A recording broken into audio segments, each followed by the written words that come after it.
Bismillahirrahmanirrahim. Alhamdulillahirabbil alamin wa bihi nasta'in ala umuri dunya waddin. Wassalatu wassalamu ala sayyidil mursalin wa imamil muttaqin sayyidina wa maulana Muhammadin wa ala alihi wa sahbihi ajmain.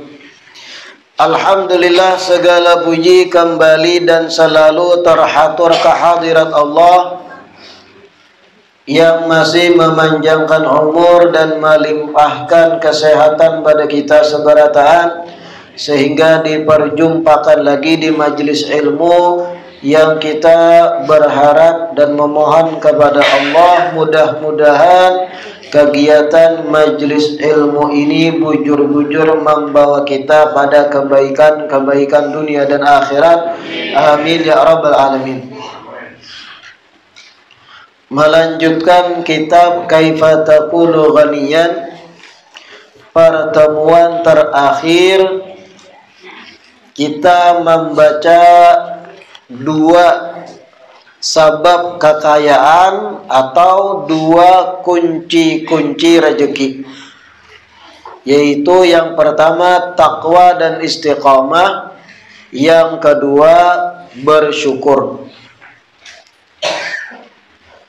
Hari ini masuk kepada kunci yang ketiga dan sebab kekayaan ketiga,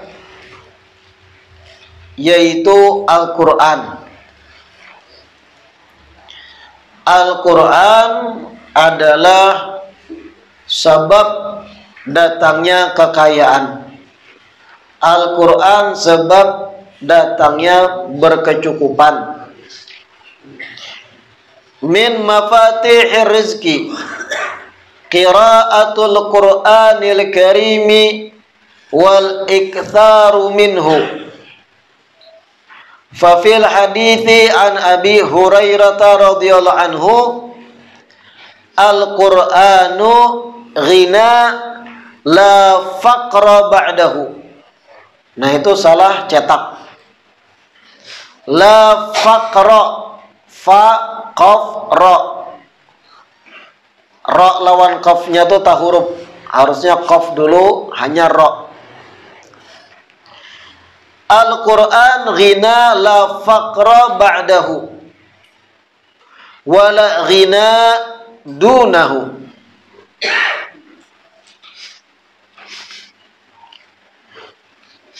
Min mafatih rizki, termasuk daripada kunci-kunci rezeki, qiraatul Qur'anil Karim, adalah membaca Al-Quran yang mulia.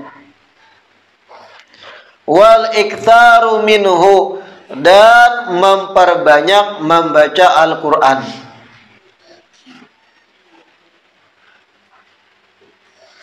Fafil hadis, dan di dalam hadis an Abi Hurairah radhiyallahu anhu, diriwayatkan dari Sayyidina Abu Hurairah, Al-Quran ghina la faqra ba'dahu. Al-Quran itu merupakan kekayaan dan tidak ada kefakiran setelahnya.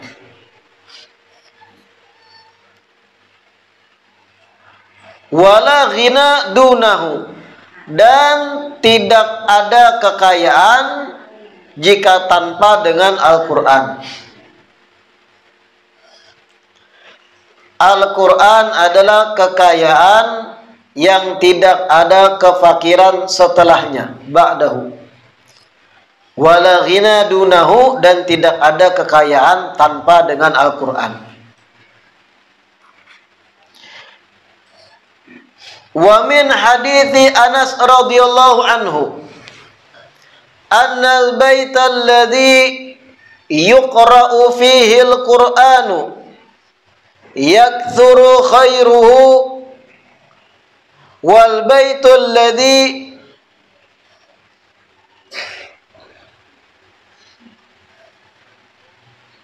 la yuqra'u fihi al-Qur'anu. Nah, itu la-nya tertinggal. Ini cetakan Indonesia. La-nya tertinggal yang kedua tuh.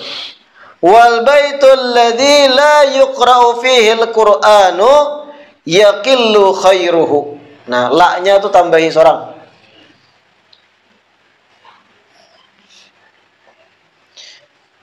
Wa min hadithi Anas, dan dari hadis Anas bin Malik radhiyallahu anhu yang berbunyi annal baital ladzi yuqra'u fihi al-Qur'an, sesungguhnya rumah yang dibacakan Al-Qur'an di dalamnya, yaktsuru khairuhu, akan bertambah banyak kebaikannya, garis miring hartanya. Sesungguhnya rumah yang dibacakan Quran di dalamnya, yaktsuru khairuhu ay maluhu, akan bertambah banyak hartanya, kebaikannya. Al khair huwal mal. Wal baitul ladzi yuqra'u fihi wal baitul ladzi la yuqra'u fihi al-Qur'an. Dikatakan la yang tambah itu tadi. Dan sesungguhnya rumah yang tidak dibacakan Quran di dalamnya, yaqillu khairuhu, maka kebaikannya akan sedikit. Yaqillu dari qalil, sedikit.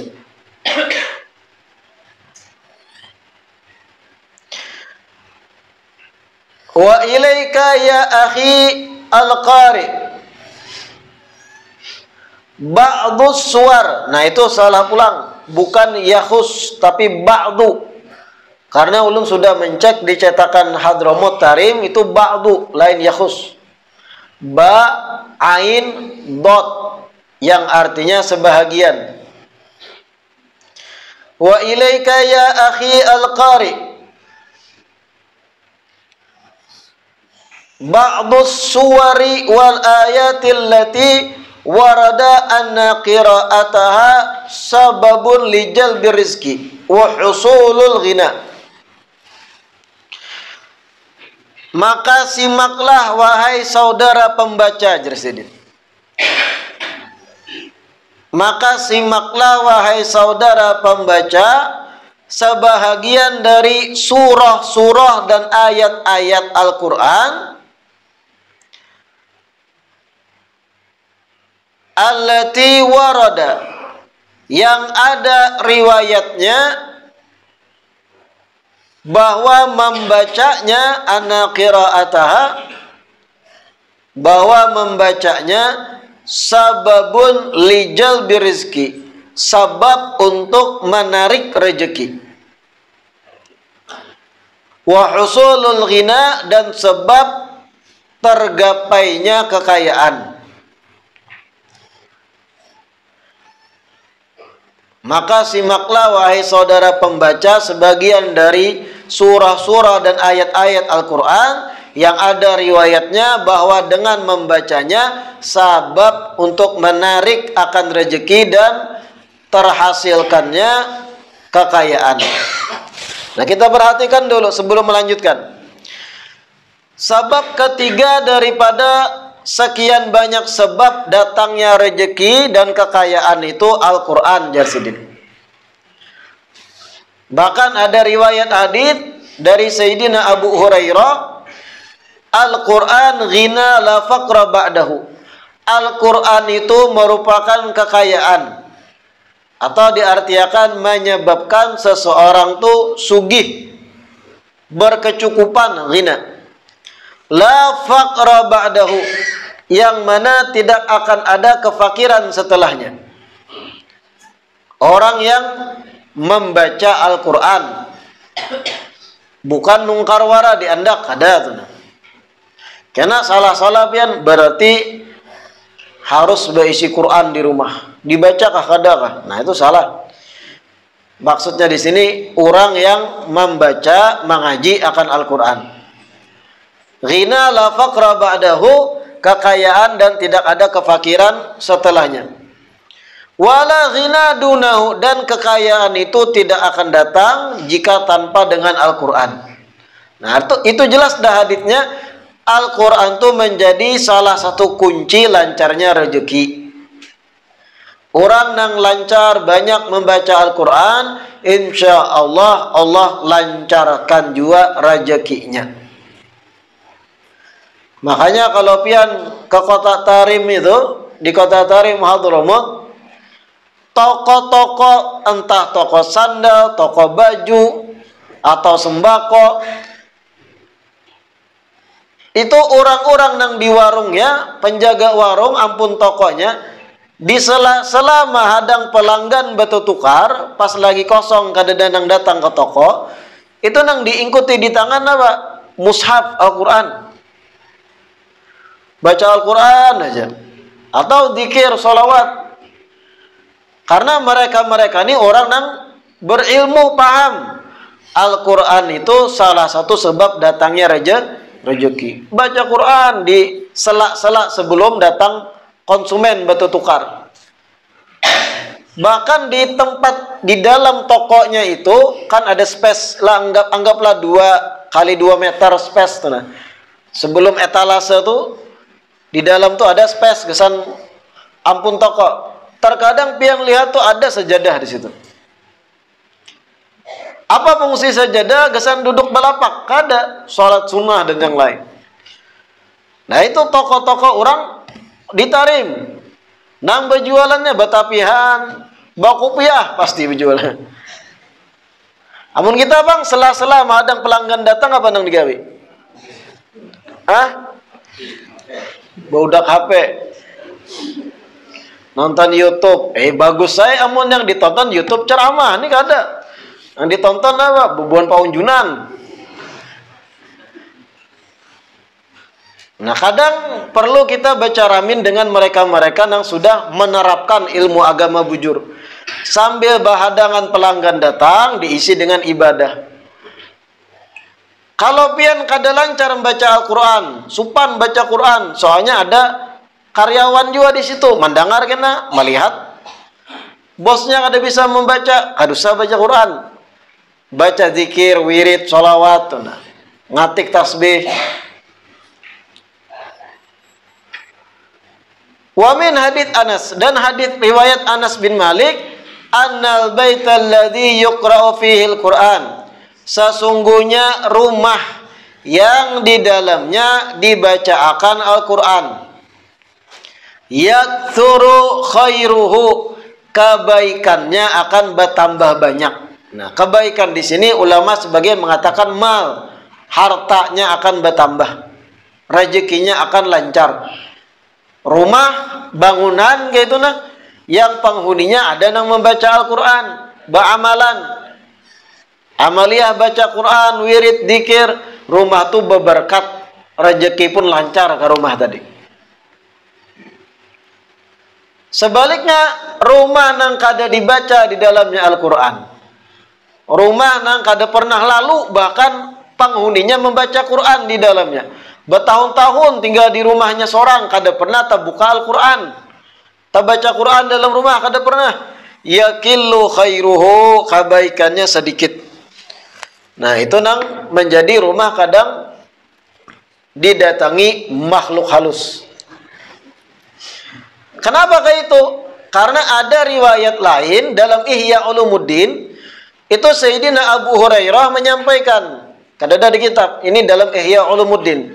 Ujar Sayyidina Abu Hurairah, innal baital ladzi la yuqra'u fihi al-Qur'an daqa bi ahlihi wa qalla khairuhu wa kharajat minhu al-malaikatu wa hadarathu syayatin. Dalam Ihya, sesungguhnya rumah yang di dalamnya tidak dibacakan Al-Quran, kada lalu pernah penghuninya membaca Al-Quran, daqa bi ahli. Pertama, rumah tadi jar Sayyidina Abu Hurairah sempit pangrasanya, rasa kada nyaman tinggal di rumah tuh, biarpun fisik bangunannya luas, bentuk fisiknya luas rumah tuh, lantai marmer, dinding beton,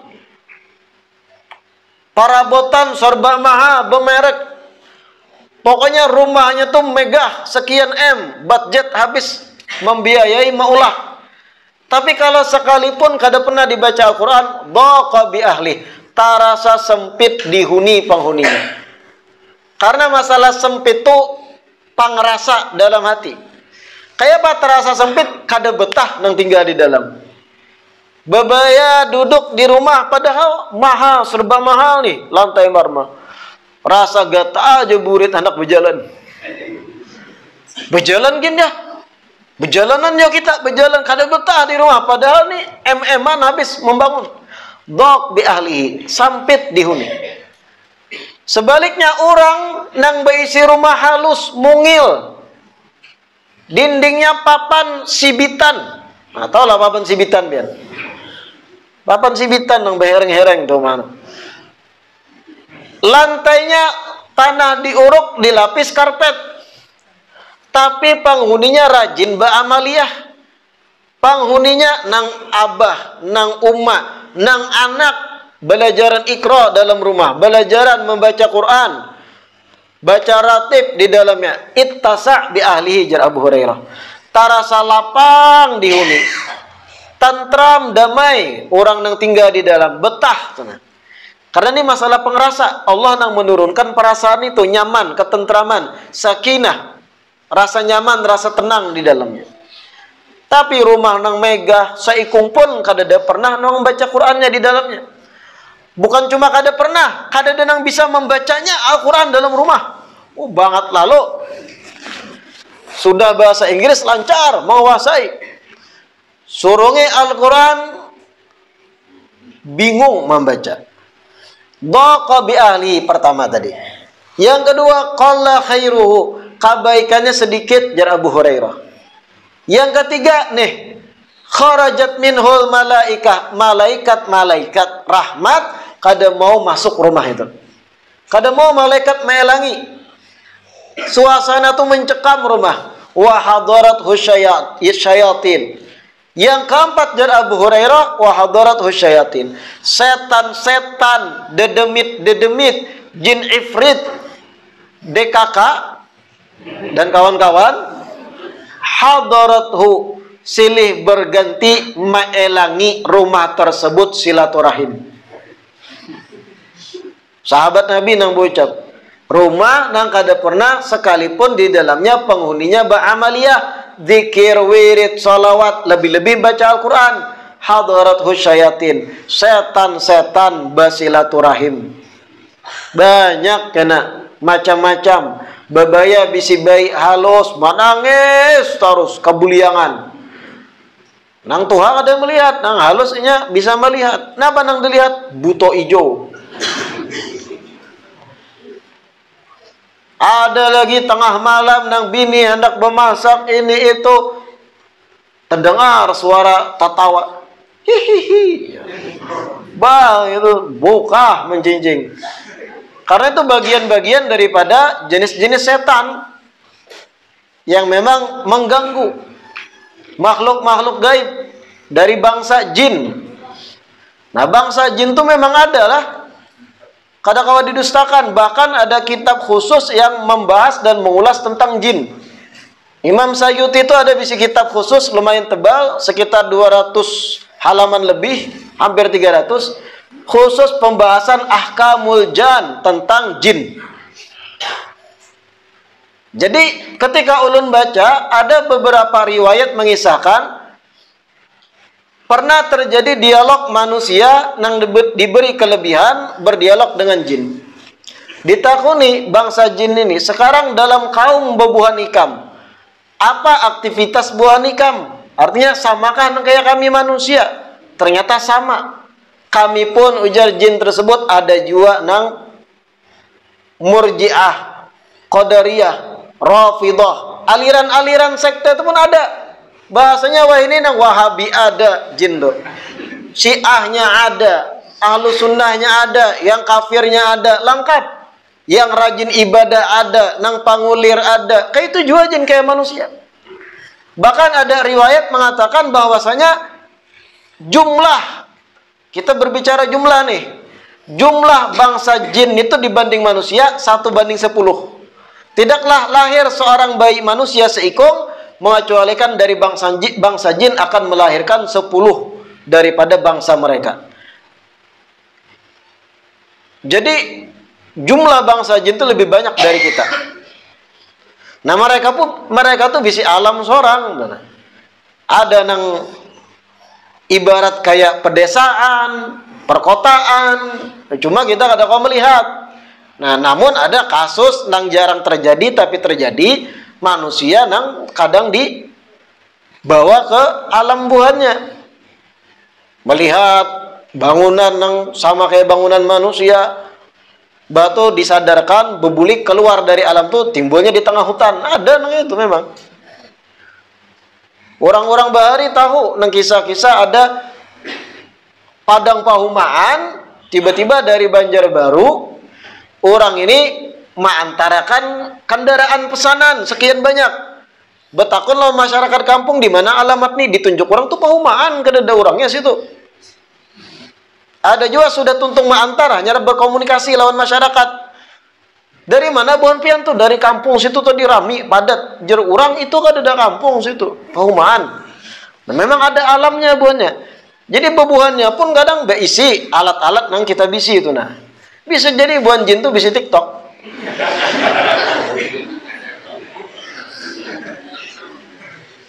Ada juga nang bisi Facebook mungkin, Instagram gitu.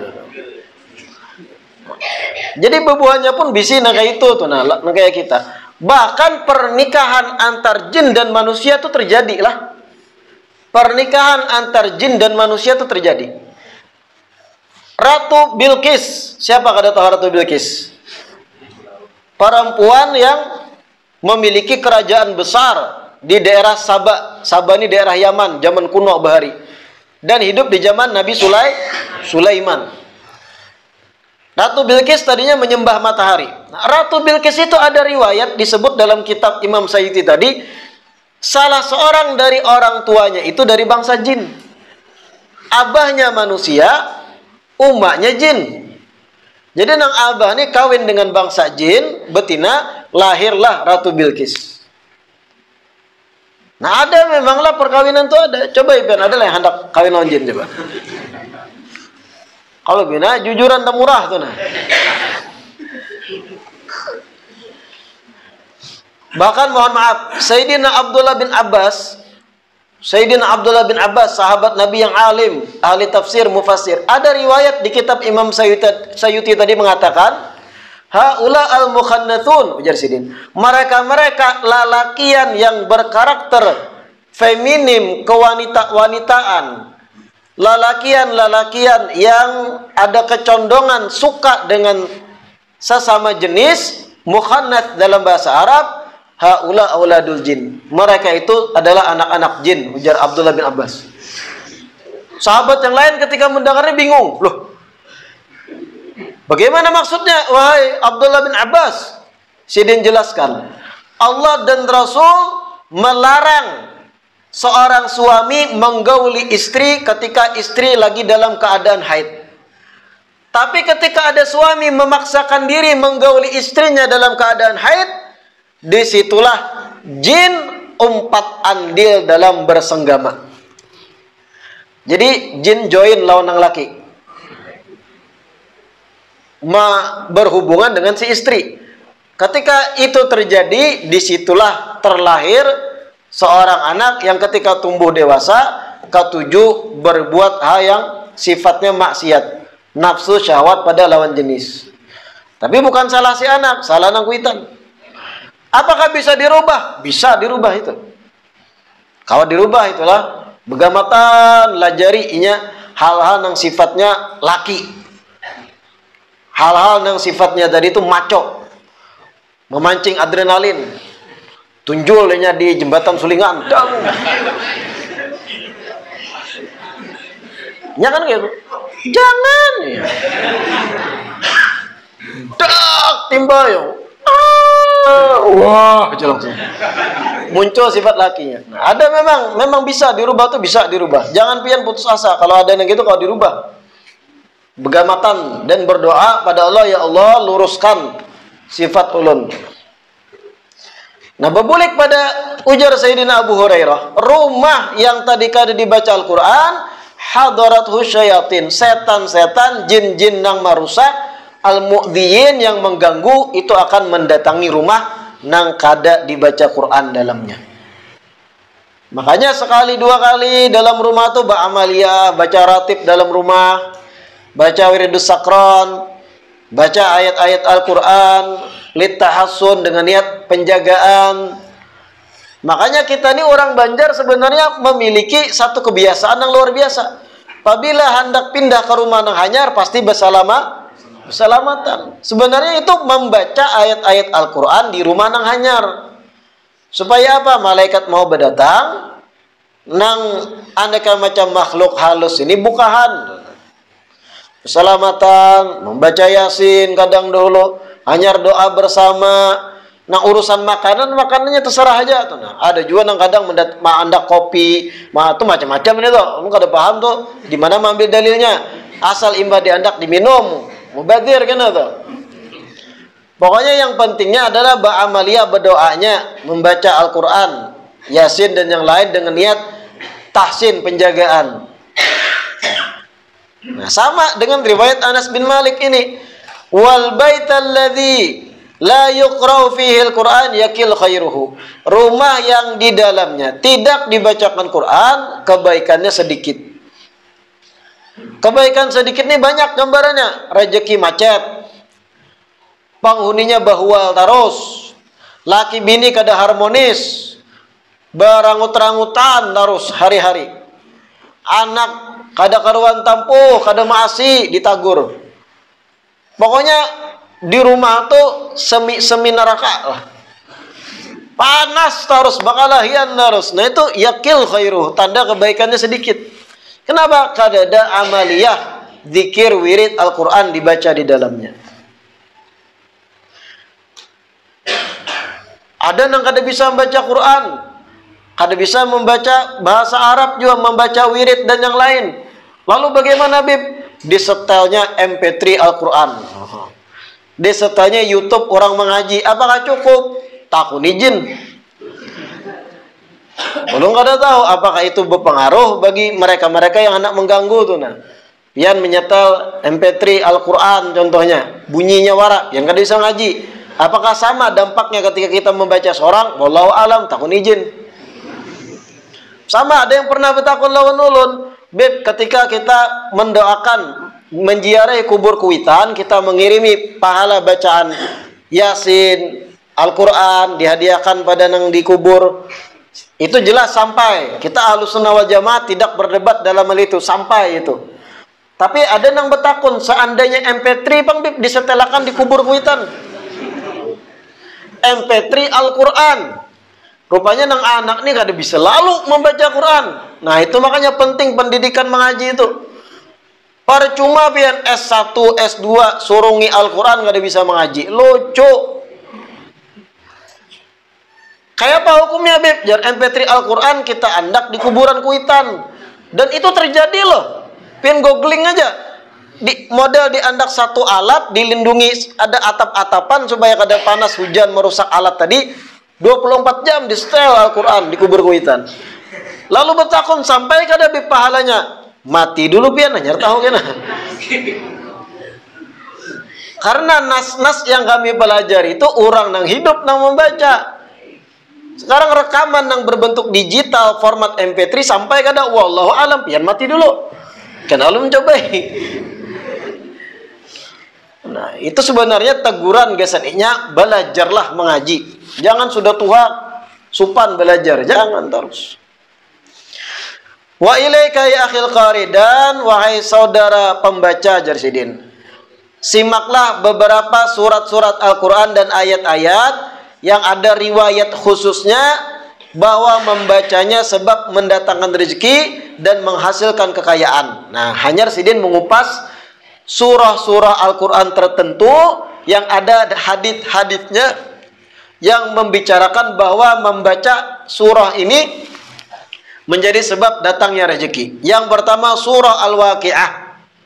Surat Al-Waqi'ah tusamma surat Al-Ghina. Nama lain daripada surat Al-Waqiah itu adalah surah Al-Ghina, surat kekayaan. Wa qira'atuha minal mujarrabat li sa'ati rizki. Dan membaca surah Al-Waqiah itu termasuk hal yang mujarab. Apa mujarab? Terbukti sudah mulai bahari li sa'ati rizki, untuk luasnya rezeki seseorang. Terbukti ini nih. Dan ulun menggawi dari semenjak ulun di pondok pesantren di Jawa sampai ke Tarim, kami membaca rutin Al-Waqiah. Dan selama itu ulun membuktikan kada pernah ulun itu menghadapi problem masalah duit. Ada terus. Kuitan di rumah dilancarkan rezeki, kitanya fokus belajar ketika di pesantren.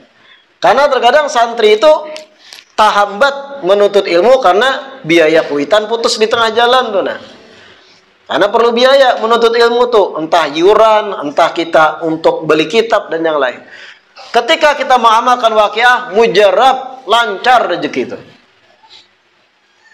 Yang menanggung urusan biaya kita dilancarkan rezeki oleh Allah sebab Waqiah. Makanya disebut mina mujarrabat li sa'ati rizq. Termasuk amalia nang mujarrab, Allah jadikan sebab untuk luasnya rezeki. An Ibni Mas'ud radhiyallahu anhu qala, ada riwayat dari Sayyidina Abdullah bin Mas'ud. Sayyidina Abdullah bin Mas'ud berkata, sami'tu Rasulullah sallallahu alaihi wasallam yaqul, man qara'a suratal waqi'ati kulla lailatin lam tusibhu faqatun abada. Rasulullah bersabda, barang siapa yang membaca surah Al-Waqiah tiap malam, barang siapa yang membaca surah Al-Waqiah tiap malam, saban malam, lam tusibhu faqatun abada, maka inya tidak akan ditimpa kefakiran salawasan abada. Siapa orang yang membaca surah Al-Waqiah tiap malam, maka inya tidak akan ditimpa faqatun kefakiran abadan salawasan, jar Nabi. Waruya, selanjutnya hadits lain, waruya annahu lamma marida Abdullah ibnu Mas'ud, diriwayatkan ketika Sayyidina Abdullah bin Mas'ud sakit, garing, maradahu alladhi tuwfiya fihi, ketika Sayyidina Abdullah bin Mas'ud sakit atau garing, yang mana garingnya tersebut adalah garing kematian, setelahnya meninggal Sayyidina Abdullah bin Mas'ud, sekarat sudah, garing sekarat, kayak itu diterjemahkan. Adahu Utsman ibn Affan radhiyallahu anhu, ketika Sayyidina Abdullah bin Mas'ud garing tekapar hendak meninggal,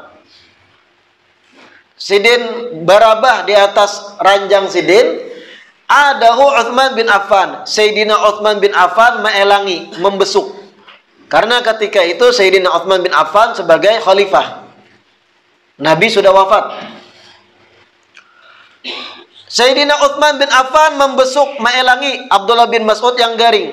Faqala, ma tashtaki, ujar Sayyidina Utsman, wahai Abdullah bin Mas'ud sahabatku, ma tashtaki, apa yang engkau keluhkan? Artinya nang mana nang sakit, ujar Sayyidina Utsman. Apa yang sakit? Parutkah, kepalakah? Ma tashtaki, apa yang engkau keluhkan? Apa jawab Abdullah bin Mas'ud? Qala dunubi, yang aku keluhkan dosa-dosaku. Nah, kayak ini orang nang bujur-bujur lawan Allah Ta'ala tuh, ingat akhirat. Yang mana yang sakit? Yang sakit yang aku keluhkan dosa-dosaku, itu nah aku pikirkan, jar Abdullah bin Mas'ud.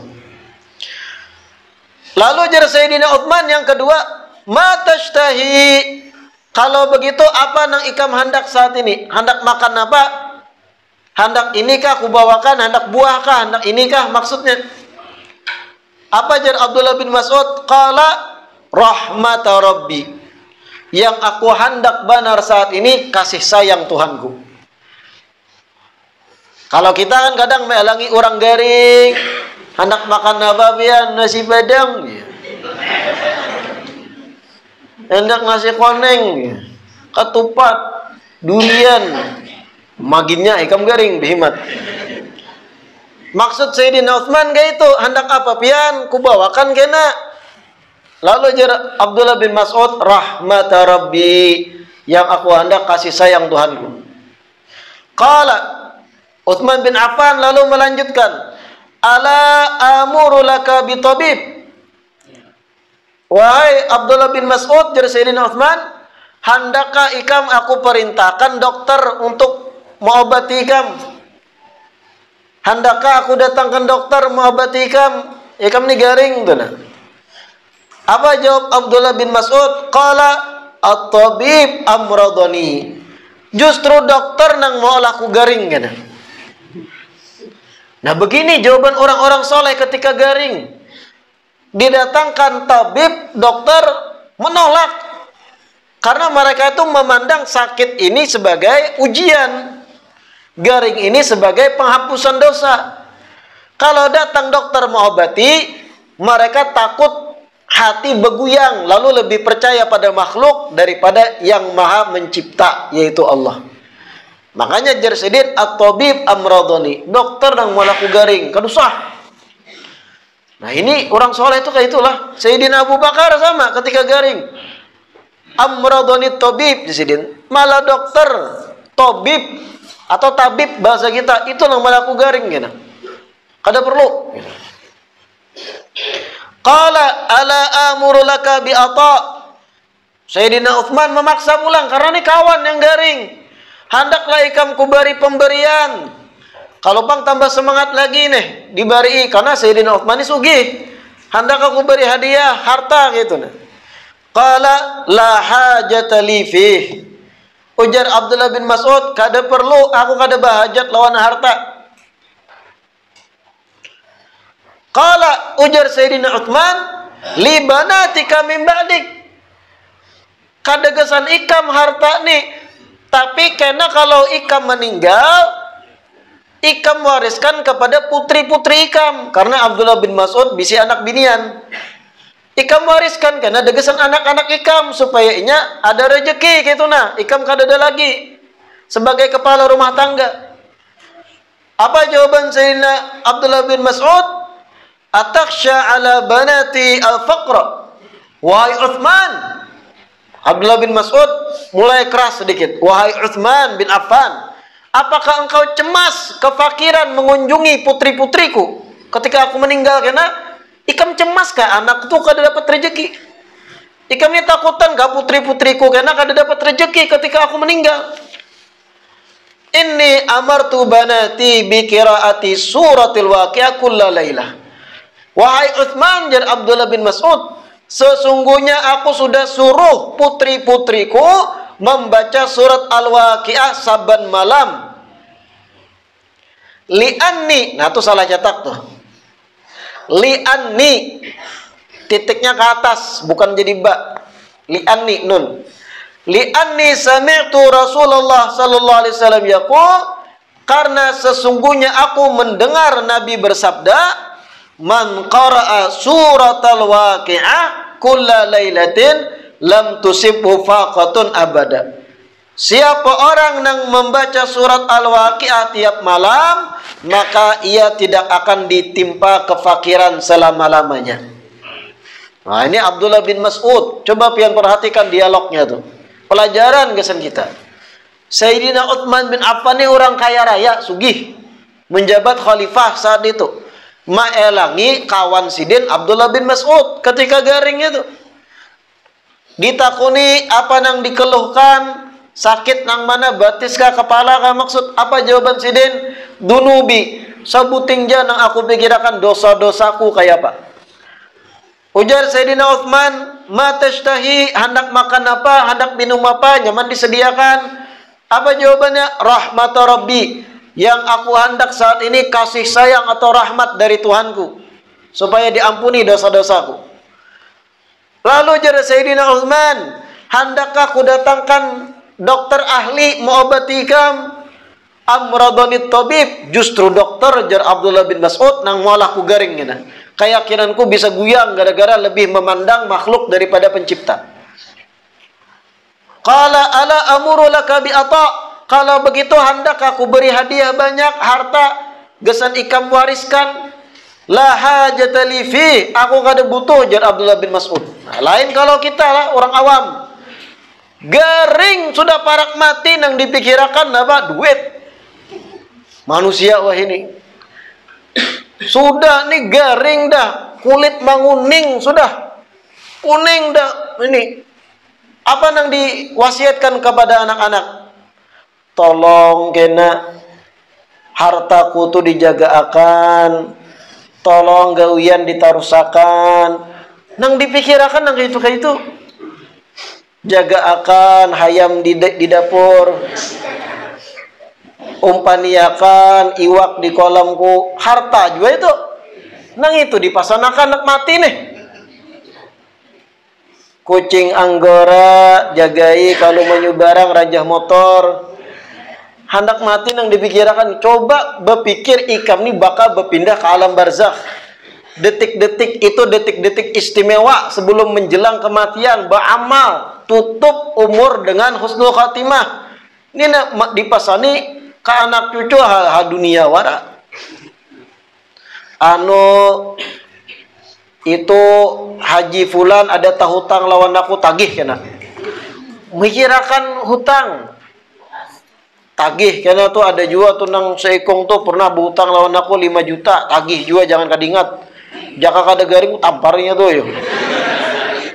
Seorang nih manguning dah kulit.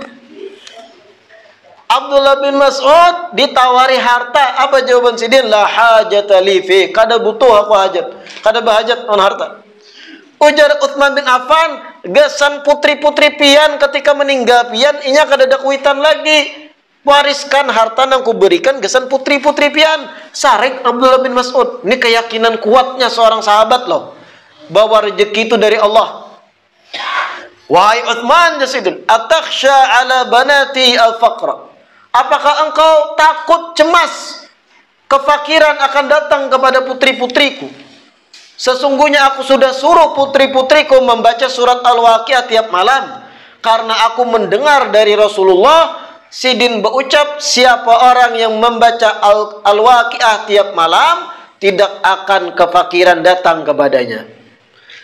Itu sudah aku wasiatkan kepada putri-putriku. Kada takutan aku miskin. Kada usah dibari.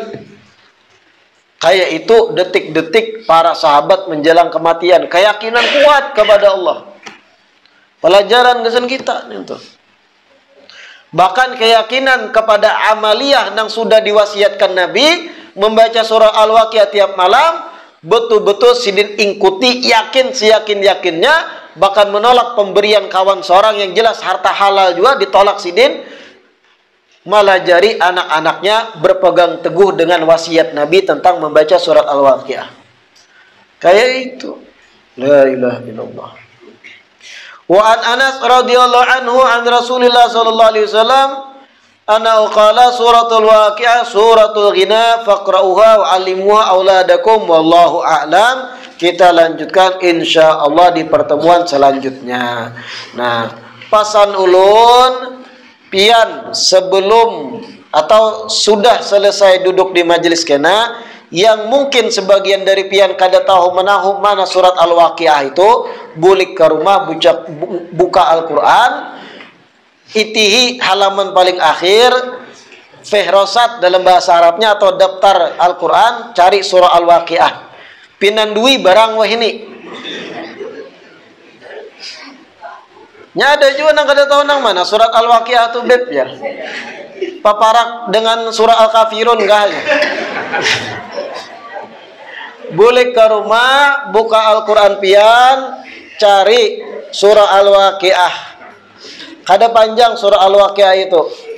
Nah, kalau pian hendak terus mengamalkan, dari sekarang baca begamatan sampai lancar. Begamatan baca terus tiap malam amalkan sampai lancar sorangan kena. Idza waqa'atil waqi'ah laisa liwaq'atiha kadhibah, sampai seterusnya. Sampai akhir. Jadi ingatakan balik ke rumah, buka Al-Quran, pinandui surah Al-Waqiah. Jangan sampai kada pinandu, karena ini amalan para aulia, para orang soleh demi lancarnya rezeki. Wallahu a'lam. Rabbana anfa'na bima 'allamtana, Rabbi 'allimna alladhi yanfa'una, Rabbi faqina wa faqi ahlana wa qarabatin lana fi dinina ma'alil qutri unda wa dhakar. Rabbi waffiqna wa waffiqhum lima tartadi qawlan wa fi'lan karama warzuqil kulla halalan daima wa akhilla atqiya ulama nahda bil khairi wa nukfa kulla syar. Rabbana aslih lana kulla syu'un wa aqirra bir ridha min gal uyun waqdi anna rabbana kulla duyun Rusul manun waghfir istur anta akramu man satar wa salatullahi takshal mustafa man ilal haqqi da'ana wal wafa bi kitabin fihi linasi shifa wa ala al-alil kirami syurafa wa ala sabi masabihil ghurar. Allahumma hdina bihudak waj'alna mimman yusari'u fi ridha ولا تولنا وليا سواك ولا تجعلنا ممن خالف أمرك وعصى وحسبنا الله ونعم الوكيل ولا حول ولا قوة إلا بالله العلي العظيم وصلى الله على سيدنا محمد وعلى آله وصحبه وسلم والحمد لله رب العالمين.